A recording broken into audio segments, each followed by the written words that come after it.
Okay, calling the school committee meeting for February 10th, 2020 to order. Patty, could you please call the roll call? Yes, Mr. Boncory? Here. Mr. Capabianco? Mr. Matucci? Here. Ms. Swope? Here. Ms. Powell? Present. Mr. Parent? Here. Mr. Matucci, will you lead us in the Pledge of Allegiance? I pledge allegiance to the flag of the United States of America and to the republic for which it stands, one nation, under God, indivisible, with liberty and justice for all. Any public comment this evening? Hearing none. We'll move on to general information and recommendations, delegates and visitors. We have Principal Matt Crombie to discuss the accreditation report.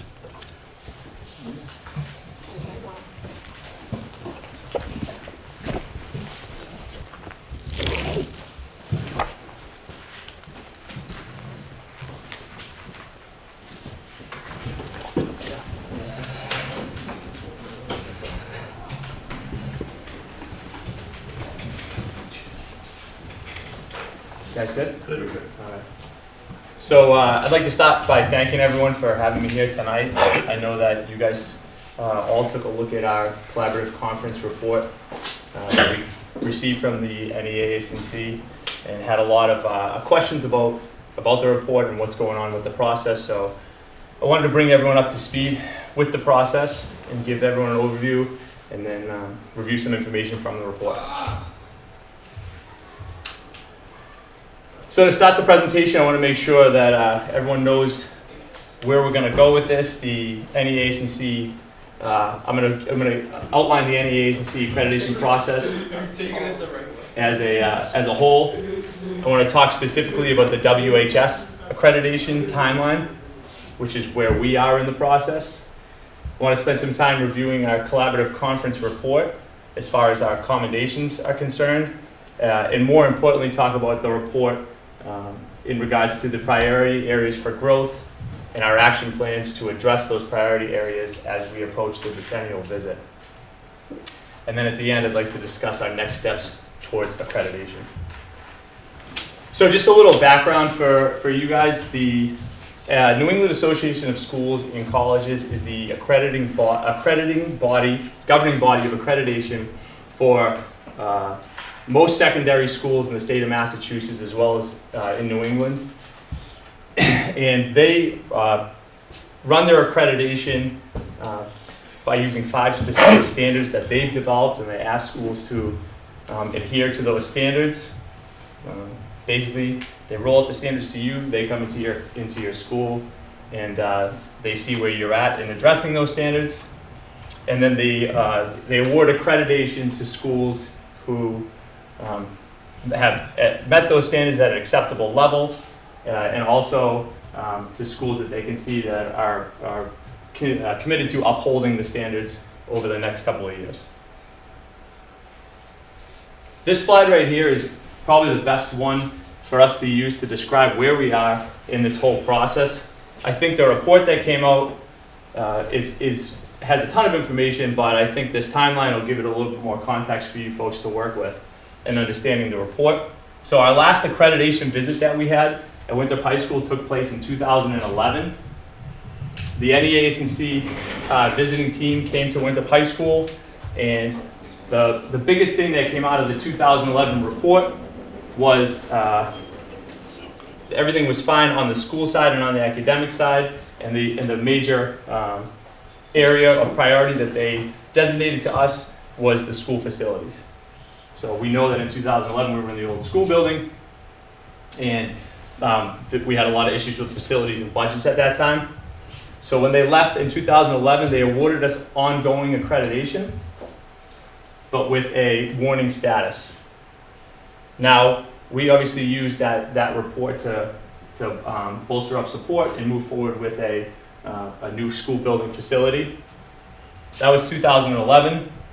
Basically, between 2011 and 2017, there's been several progress reports written from Winthrop High School to the NEAC, reporting on our progress with the new building project and other things that they had asked us to work on, which brings us up to 2017. And in 2017, we began the collaborative conference process. Now, the collaborative conference process involves, to start, training with the principal and the steering committee.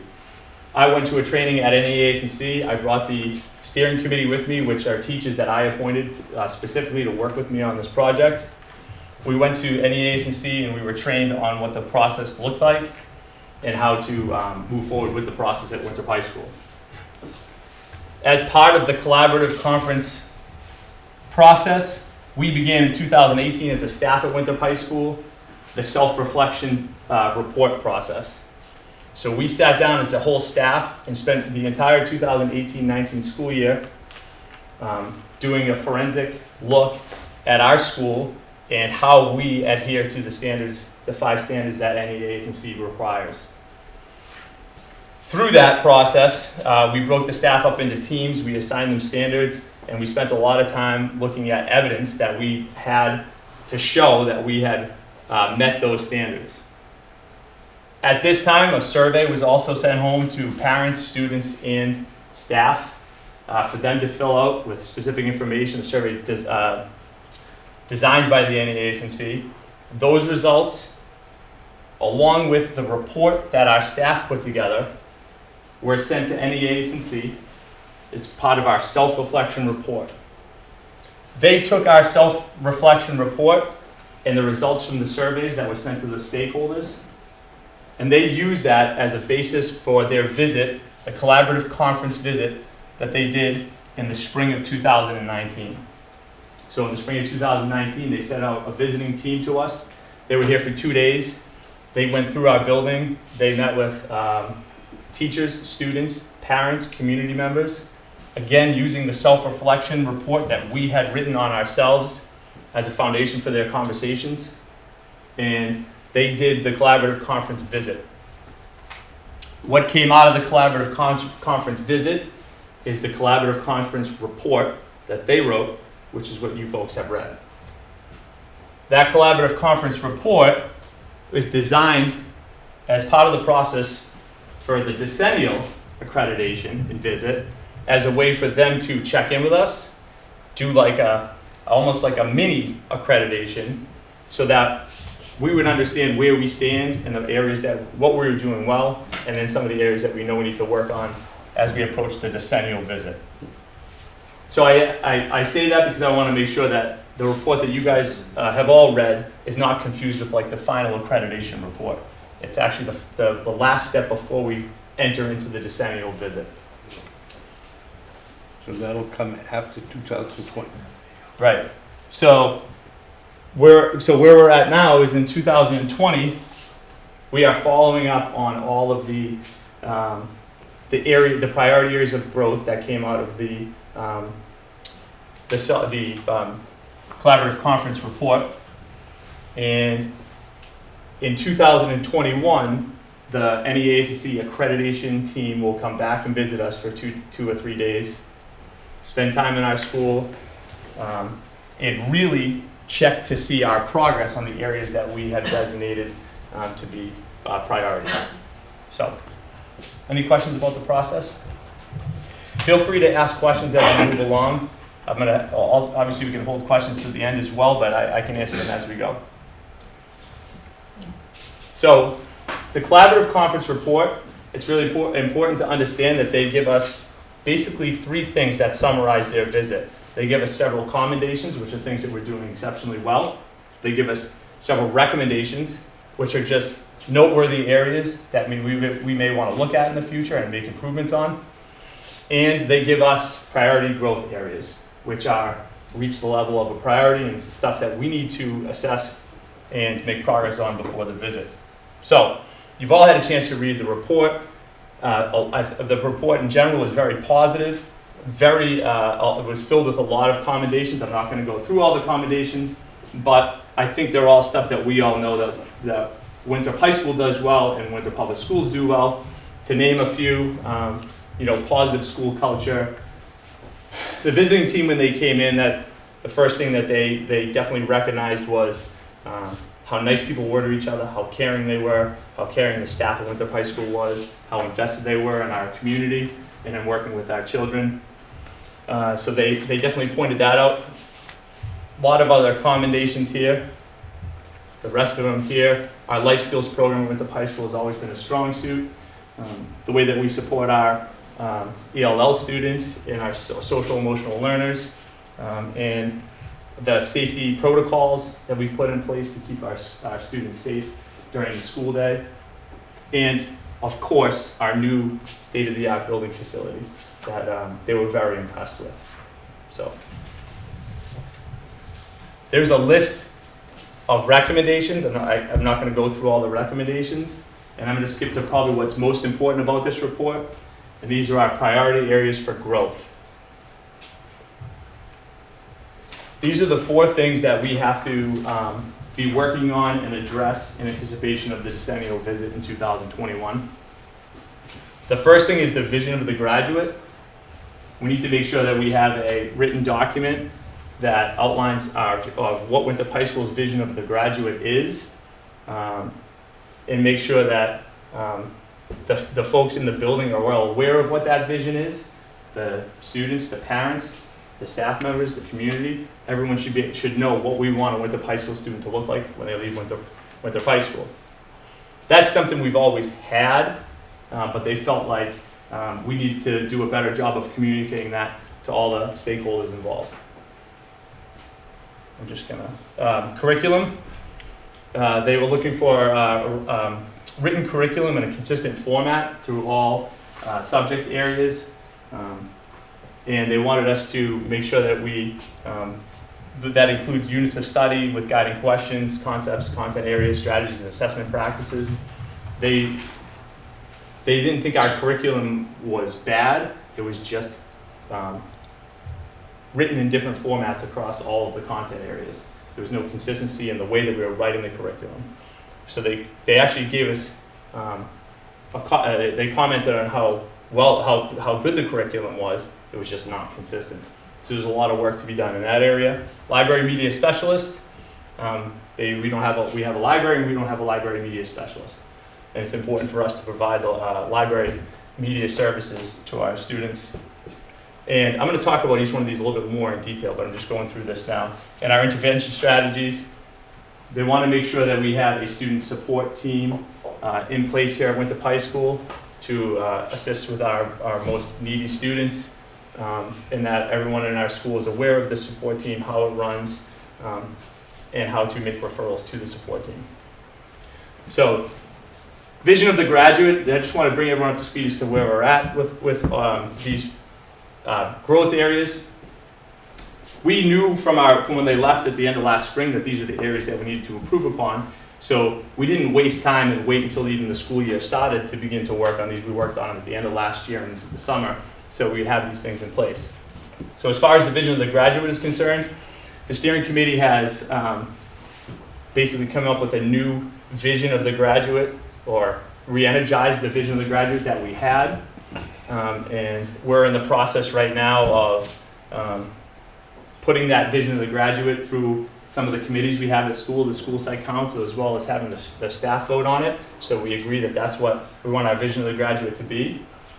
Once that is done, the real work is going to be on communicating that out to our students and how we brand it and where we put it and how we communicate that. So the next one is curriculum. So the curriculum work was actually probably the biggest undertaking. As soon as a visiting team left, I met with the Director of Curriculum and Accountability, Ms. Galvin, and we spent a lot of time coming up with a solid plan for our curriculum work that had to be done. We chose to go with the UBD format for our curriculum, which is Understanding by Design. We got hooked on with a consultant who's come in and done several trainings with our staff and continues to do trainings with our staff throughout this year, not only on how to, training on understanding understanding by design, the format we want them to use, but then also walking them through the process and building the curriculum in their specific content areas.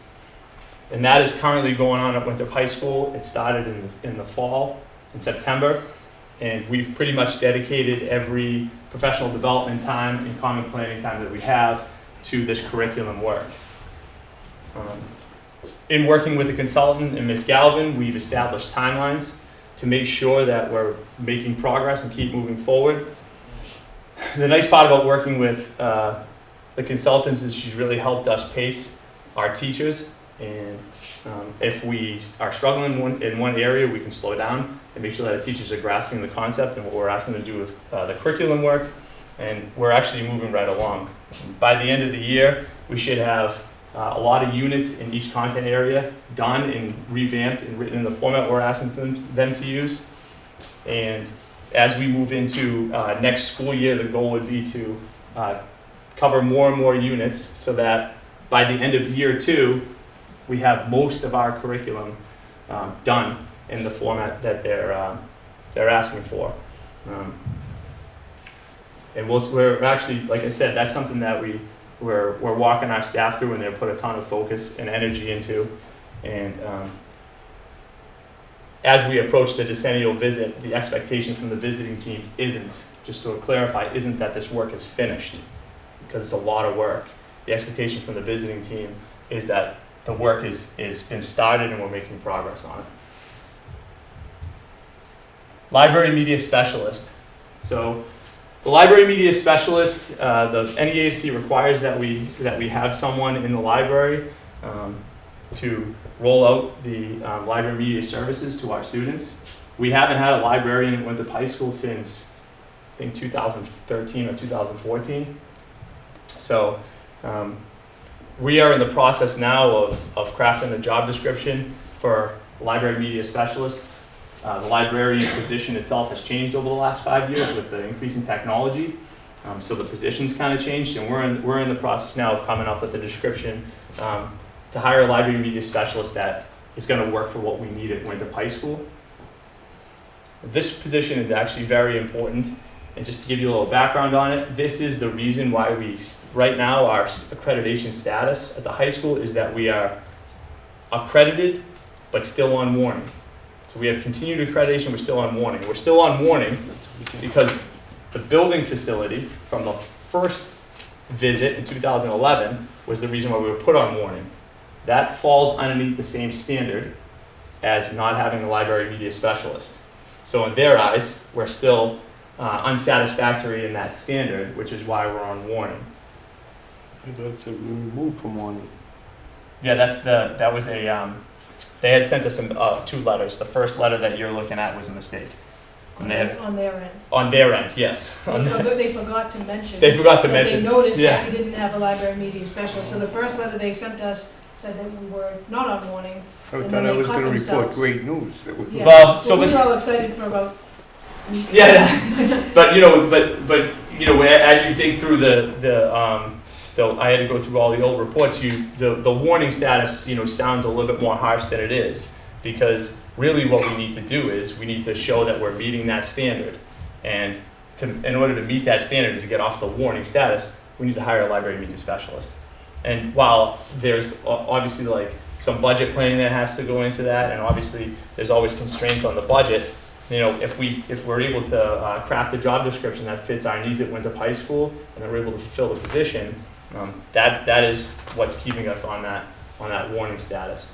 And so as soon as that is done, our status is going to be just continued accreditation. If we do that before we roll into the decennial visit, we're going to be in really good shape. So obviously the trick now with this is budget planning and figuring out how we can make that position work best for us at high school. Yeah. Is there any other way to fulfill that besides personnel? Can we do it with some type of computer program or some software? So yes, there is. So I figured that was going to be a question, and I had reached out to the folks at NAC this morning to get clarification on that. You have to really dig and look at the standard and the principle that's within the standard and the element that's within the principle. But as long as we're meeting that criteria and we have an adequate way of giving our students access to a library media services, then the box is checked.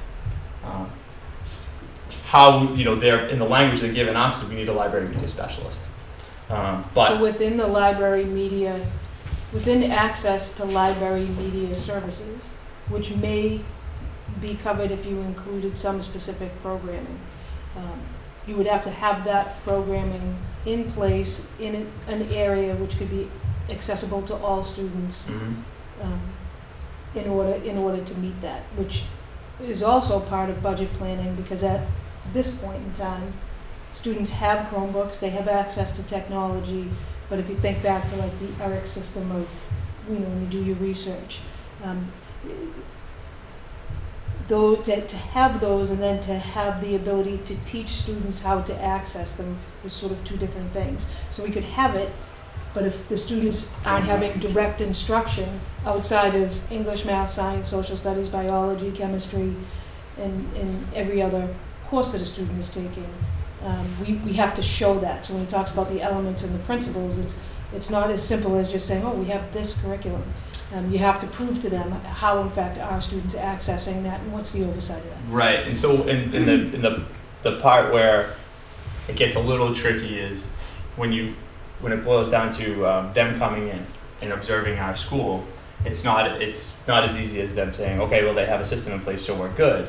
The way they find out their information is by talking to people, right? So we could say what we're doing in a report to them, or I could tell them what we're doing, but they're gonna come in and talk to us. And if we put something in place like that and kids aren't utilizing it and they're telling them that, or the staff is saying, yeah, we have a system, but there's no one there to teach us, we're not gonna meet the standard. If we have a person in the position who can sit there and tell the people, the visiting team, what they do, where there's no questions about how they're gonna, see that. So that's a tricky one, though. I just think that we should do both, or try to, cost both, Yeah. just in case. Obviously, ideal is personnel. Mm-hmm. Does that have to be a full-time position? So as far as I'm concerned, we had talked at length about, could this be like a district level position? Could it be a high school, middle school position? Could it be someone who's also teaching some classes on the side and also has this certification that can roll with these services? I think the answer is yes, but I think you have to be a little bit creative and careful about how we move forward with And that. some of the work that both Mr. Crombie and Ms. Gallivan are doing, we're researching with other school districts on the different models that are out there to see, because people are doing this in different school districts, so not to try to recreate the wheel, but reaching out to those other systems to see what they're doing. Is this working for you? When was your last accreditation? So that's some of the work being done prior to the bicentennial review. Right. What does the certification take care of? Can one of our teachers that we already have get this certification? So that's a little bit more tricky. It's not. I don't know of anyone in my building, in the high school building, that could get that certification. That requires like special. You have to go to school for that. It's a little easy to get actually certification in other areas. That's a little bit more specific. But there's a lot of ways to move forward with it. The way I look at it is, if we get to a point where the NEACC is going to come in and do our visit, and this is going to be a sticking point for them, I obviously would feel comfortable having someone in the position in that library. As I said, one of the reasons why we even have some of these as priority growth areas is because when they came in to visit us, we did a very honest evaluation of ourselves, and we were very honest with them when they came in, because you can't, with the team and the amount of folks that they interview and the way that they approach it, you can't pretend to have something, because they'll know. And that's worse than just saying we need to work on it. So, and that's kind of the way we've handled the process. So, but the library media specialist is a biggie.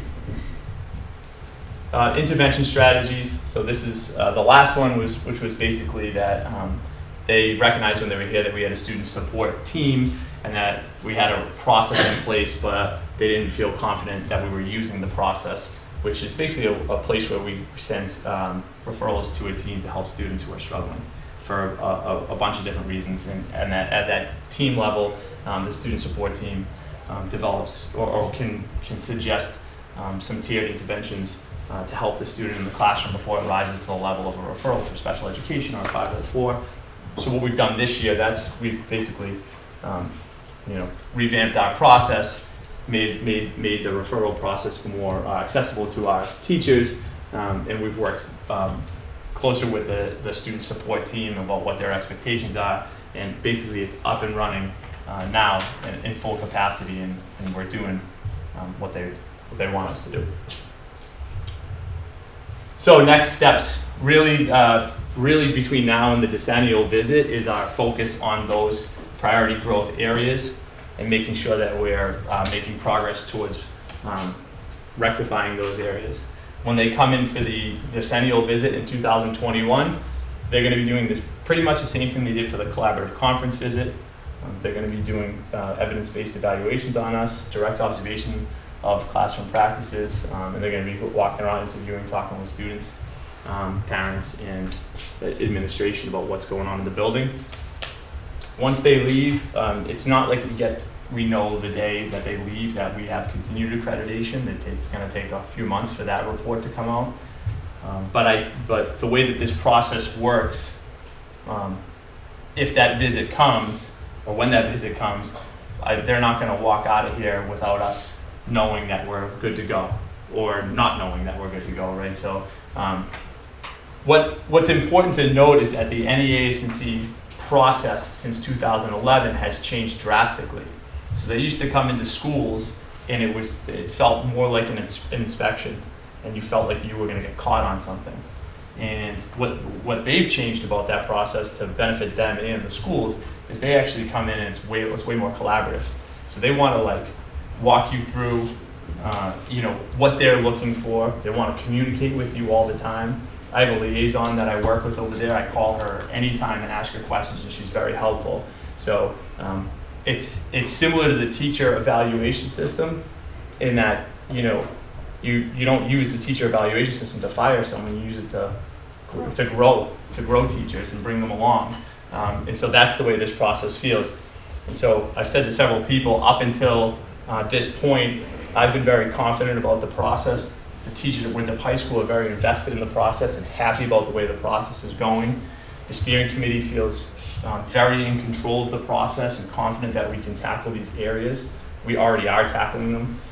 And we're actually looking forward to that decennial visit so we can show them what we've done and get some more feedback so we can keep growing.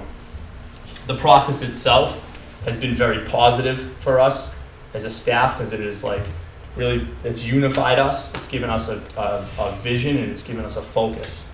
And before this process began, that was the new building.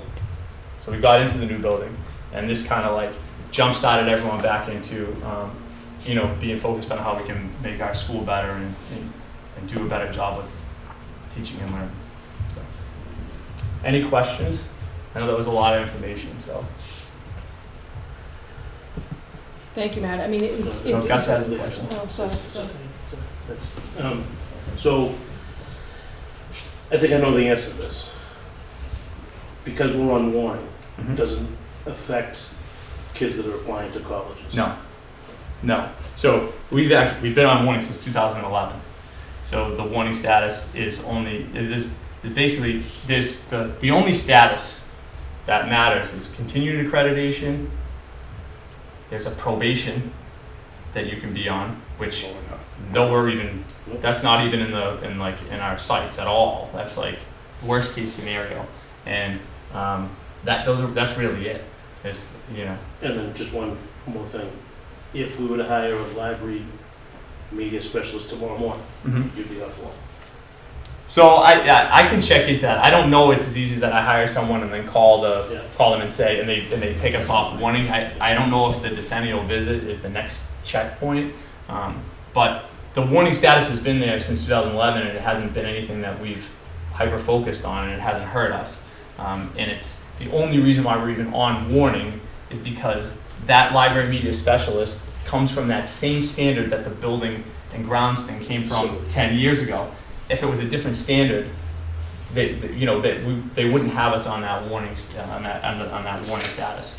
So this is kind of really a worthwhile process because it causes you to self-evaluate and then have that looked at from an outside source. So it really is a good process. It's been unbelievable in that way. It's been great for me for teachers to spend as much time as they've spent on evaluating themselves Right. and the building as a whole, and for me to do the same thing, and then for us to sit down and spend hours talking about that, and what comes out of that is And planning and strategy. Yeah. it's incredible. And so, on a typical school year, you have your school improvement plan, and that's designed by a small group of people, and you're trying to bring everyone along.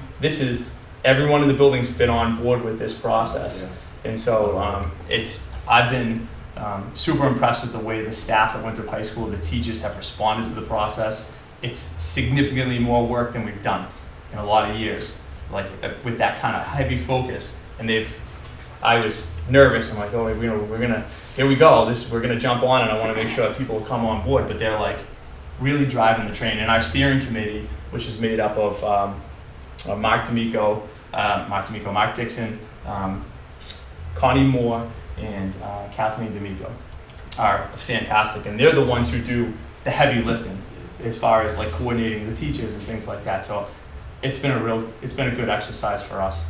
And I think the culture that it brings in terms of professionalism as an organization, that you are all working together to improve teaching and learning. Right. So it's not about the body of the building anymore. It's about what's happening within the building. And, just the UBD work that's being done now allows teachers in subgroups in their department to get together and really focus in on a document that's not only is it professional, but it was built by the people who are doing the teaching for our students. And that focus, that laser focus on doing something like that, it's not just a little, we're going to do this week, and then next week we'll be on to a different initiative.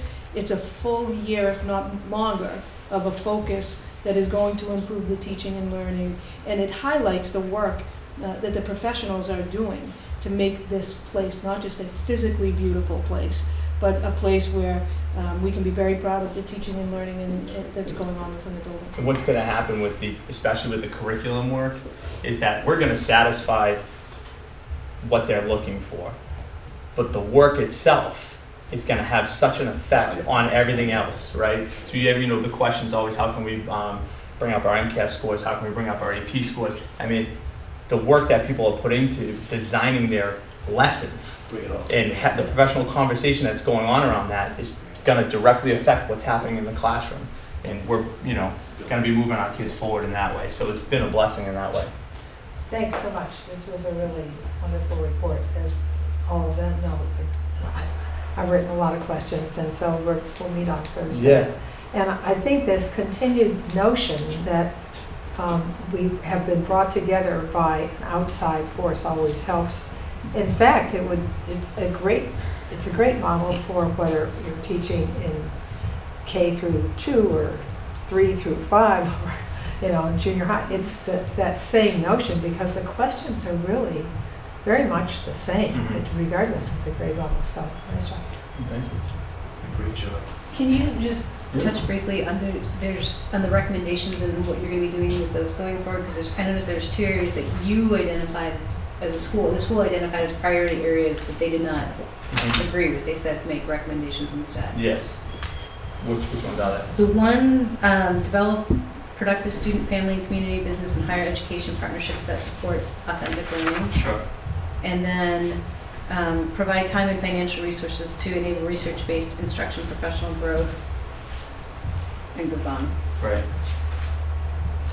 So what are you doing? Are you going to still be addressing those even though they're not priority areas? yes, so those because they weren't established as priority areas for growth officially, those fall under the recommendation category as far as in the eyes of NEAs and C. So they are gonna continue to be recommendations for us. If they come and we've made no progress towards them, they're just gonna stay on the report as recommendations.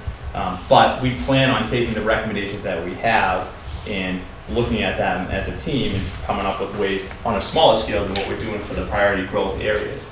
So we do know that we want to do a better job of connecting with and creating partnerships with businesses in the town, so that kids have more internship opportunities. Like that's something that we're talking about.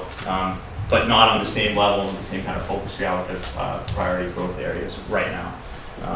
But yeah, those are things that you flush out a lot when you meet with the folks from any agency, because you're able to say what we think we're struggling in versus what they're seeing. So that was one of the ones that didn't rise to the level of priority. It sounds like it gives you good focus, though, good opportunity to, and some fodder to follow up on these things. Definitely. So this is really a good roadmap. It is. It is. And then once 2021 comes, we start the process all over again. So it's never ending. It's never ending. Yeah. Any other questions? Thank you, Matt, very much. No problem. Appreciate it. No problem.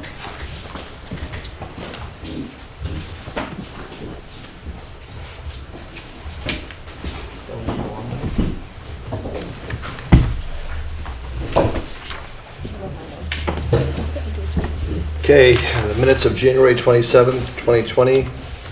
Can I have a motion to accept them? Motion to approve? Second. Motion by Jen Powell, second by Gus Martucci. All those in favor? Aye. And it carries. Okay, financial and business procedures. We have warrant SVW 20-13 in the amount of $211,986.19. Do I have a motion on that warrant? Motion. Second. Motion by Gus Martucci, second by Jen Powell. All those in favor? Aye. And it passes. Payroll warrant SWP 20-11, the amount of $790,101.54. Can I get a motion? Motion? Motion by Jen Powell. Can I have a second? Second. Second by Gus Martucci. Any discussion? Okay, can I have a vote? All those in favor? Aye. Okay, passes. We have another vote to accept a $500 donation to the Winthrop High School girls basketball program. Can I have a motion to accept that? Motion. Motion by Suzanne, seconded by Jen. Vote, all those in favor? Aye. Against? Abstentions? The vote passes. Okay, we're going to buildings and grounds. I'd like to take them together. Can I get a motion together for the Winthrop Gymnastics Academy for a gymnastics competition and the student dance complex dance recital? Can I get a motion? Motion. Second. Say a motion from Suzanne Swope, second by Mr. Boncory, the president. Any discussion? All those in favor? Aye. Opposed? And abstentions? It passes. Any subcommittee votes? Reports for today? None? Superintendent's report? Yes, thank you. Just a quick update on professional development, and I think folks are interested on the outside in the community as well as the school committee, and I've put together a list of professional development activities since September that I will provide you with at the end of the meeting so that you can read through it. But just as a brief overview, this month pre-K has, at the Gorman Fort Banks, pre-K has worked on unit lesson designs, kindergarten through grade 2, working on reinforcement of student learning activities in their PD groups. Coming School has been focused on Edgenuity, which is another one of our newer platforms, working on aligning the standards across grades 3 to 5 in writing and fractions, and also using that time to look at the data that Edgenuity can provide to us and how they can use that to drive the instruction within the classroom. As you heard from Matt, curriculum mapping and curriculum units being put together with UBD, and across the district, other groups of people that have been working together during our professional development times. The music, art, drama, and PE and health folks. K-12 are focusing on vertical lesson planning. ELL teachers are, this month, worked with SEAM Collaborative on understanding the new standards and some changes in the ELL law. The speech and language staff did a K-12 TLC webinar, and OT did some Medicaid claiming process, which is a funding source that we receive, so we're working with them to teach them how to best access that website for claiming. And SEL had a webinar training on equity in SEL, and the nurses did some vertical planning related to forms and notices that they have been working on that are going to become universal as we move forward. The administration is working on unconscious bias in groups with me. So that's just sort of a little bit of an overview of PD. Along with that, PD, our trauma assessment team follow-up is scheduled for this February, and where we will be outlining the trauma assessment process manual that'll become a guiding document for our district when we are processing students in need, and actually speaks to some of the work that NEAS&C is asking us to do in terms of options for students that are having difficulty. We are working with the Winthrop Health Department and CASA, so two community collaborations working on mental health support. Both CASA and the Winthrop Health Department have grants that have become available that we have worked on together in order to have the school district engaged in a partnership where we can pool resources.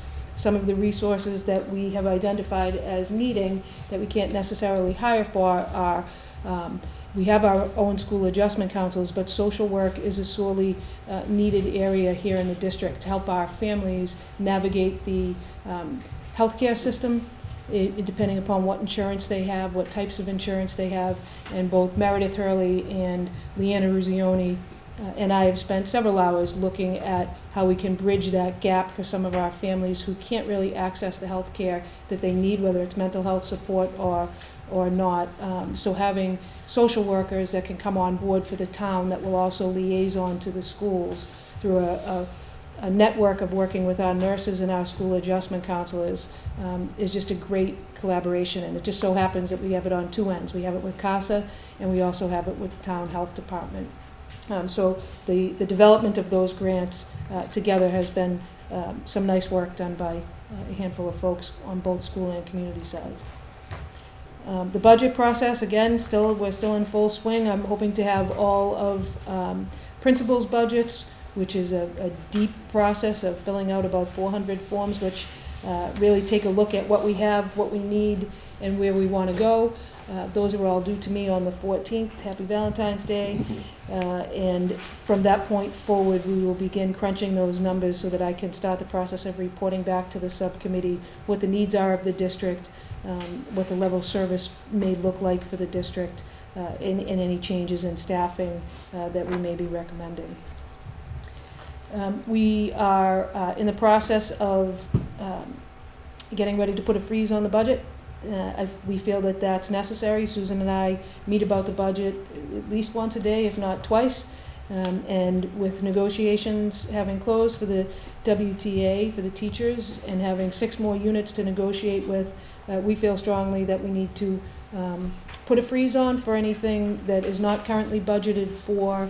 And certainly, if there is a need, we will be able to look at that on an individual basis. But until we can get our hands firmly wrapped around all the changes from negotiations, we felt it's important to do that. So the principals will be made aware of that if they're not watching tomorrow morning, and they'll have deeper discussion around the details of that freeze with me on Thursday. Negotiations, Attorney Paul Hodnett's working with MTA to establish the dates to complete the negotiations with the other 6 units, which are the nurses, secretaries, custodians, administration, and ESPs. Once the subcommittees are established, we'll be able to set some of those dates, and hopefully those move forward relatively quickly and easily. 2 other quick updates. Playground update in your packet. I sent you some beautiful pictures of the playground. The playground committee at the Arthur T. Cummings School has spent endless hours looking at structures staying within the frameworks of the budget that we were graciously given by the town to rebuild the playground and the surface. So the structures themselves have been chosen, the colors have been chosen. It is a playground that has been designed with inclusivity as a major theme, so that parents and students with limited mobility are able to access that playground, and so that students are engaged in activities that are interesting to all students and not just specific to students with disabilities. So we're excited about that. We're looking at, hopefully, depending upon the weather, because the weather is a primary factor in laying the surface down, We are looking at beginning that installation in May of this school year and hoping to have it completed so that prior to the last day of school, everybody can run out there and jump on things and climb on things and slide and enjoy that new playground. And I will update you as we get a little bit closer. I'll provide you with some more detail. We have been a little bit frugal and thankfully our custodial staff is amazing, and they've done a lot of work in cutting down the cost of the labor associated with subcontracting out a playground, and they've done a lot of the removal of the existing items that were there and disposed of those, which saved us on the labor. So the plan is to come in under budget and report back to the town council as soon as that process has taken place. And the last item to update you on is two more. Harris School is our iPass student information system.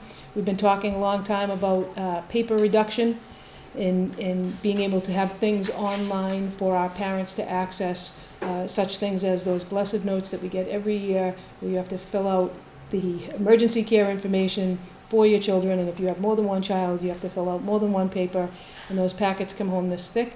We are working at putting those online and rolling those out to our parents at the end of the school year for the upcoming school year. And more importantly, and I think would a huge help to this district, is online registration for new students coming to the school. We've had 2 meetings out of the 4 training sessions. Again, the whole idea of key stakeholders, the secretaries are so super important in this entire process, so they had their first training. We're seeking lots of feedback and input from them. Second training is tomorrow, and where we will be looking at forms. We are looking at Natick Public Schools, who has sort of been a guinea pig for this whole online process that's been going on now with Harris for about 5 years. So they've perfected a lot of the forms and the process of notifying parents about this now new thing that we're going to be doing. So there's a lot to it. If you don't have a computer, just for those folks who are getting nervous about that, we will have a station at each school in which parents will be able to come in and receive support, whether it's for language issues and needing some support around interpretation or just access to a computer.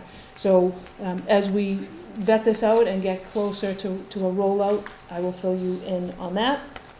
And the very last thing in my report, I'm not sure if some of you have seen it, One School Sent It Home today.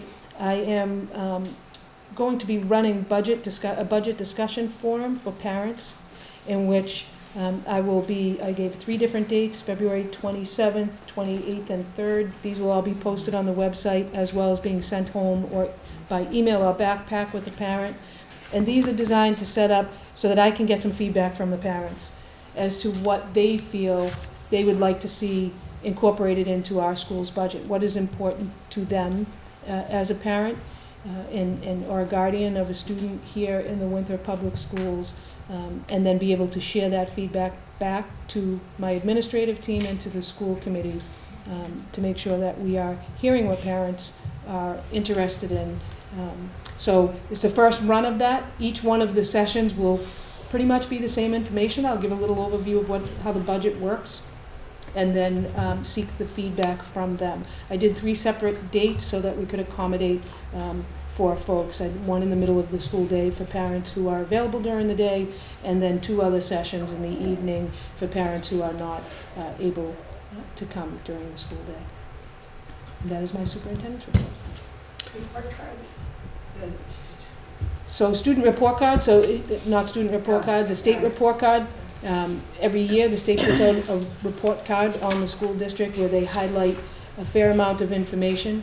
We are sending that home to the parents, so parents are receiving it in multiple languages. Arabic, Spanish, and Portuguese are our top 3 languages, as well as English. So they're being sent home a letter this week, Friday, to let them know that report on the Department of Education website is available to them. We give them the link for it so that they can go on and read a little bit about the school. Some of the stuff about our school is last year's data because it's not always updated in a timely fashion. That's how the Department of Education puts it out. But it allows you to access things such as MCAS scores, teacher-student ratio, budget information, and how the school is doing overall. So all parents will receive that, and it will be posted on each school's website, so parents can click a link and look. Is it accurate? How do we look on it? So accuracy is something that is Is it like a semi-professional sport that we've been working on to ensure that how we are categorizing our students is an accurate reflection. And accuracy depends upon what you're looking at. So when you look at average teacher salaries, it depends what year they're reflecting. So they're usually a year behind, which kind of is useless information for a school district if you want to know what's going on right now.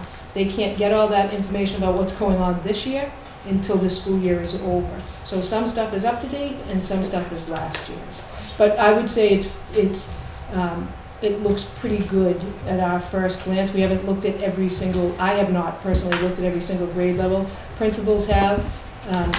Some of the things that are not accurate that I have found is student dropout rate, some of the student attendance information, and that's work that we're doing on our end to clean up our student information system.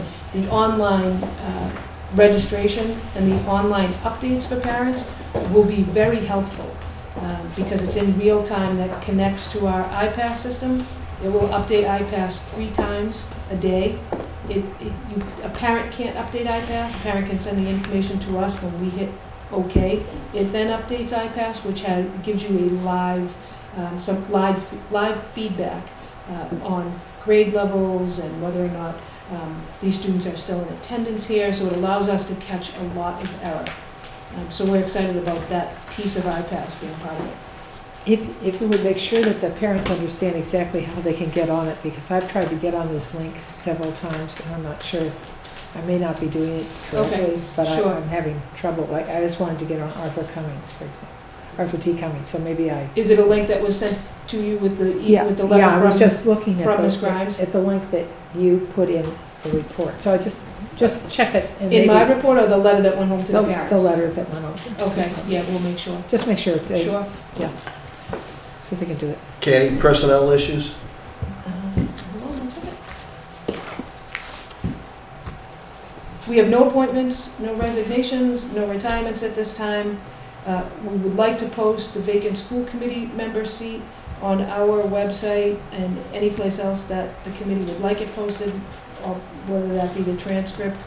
Put it in the transcript. Put in the transcript, and that's, I believe, what we've done in the past. So we will do that, post that in the transcript as well as on our website, and give a few weeks, 2 weeks for folks. Folks are able to, so we have an open seat on the school committee, as many know. That seat will be filled until that term of the person who left is over. I believe there's 2 years left on that term.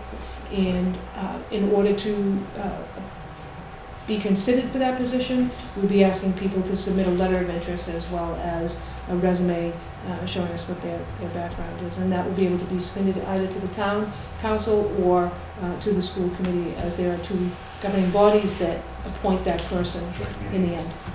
And it will be done in a joint meeting for the Yes. next council meeting. Okay, so we will, we'll get that posted right away. And I And believe no leave of absence. the council's already posted on their side, Yeah. which is good. So I guess that covers our open seat on the school committee. Unfinished business, pre-K tuition increases, Lisa? So the pre-K tuition is a topic that has come up several times. The pre-K tuition has not been increased, still under new business.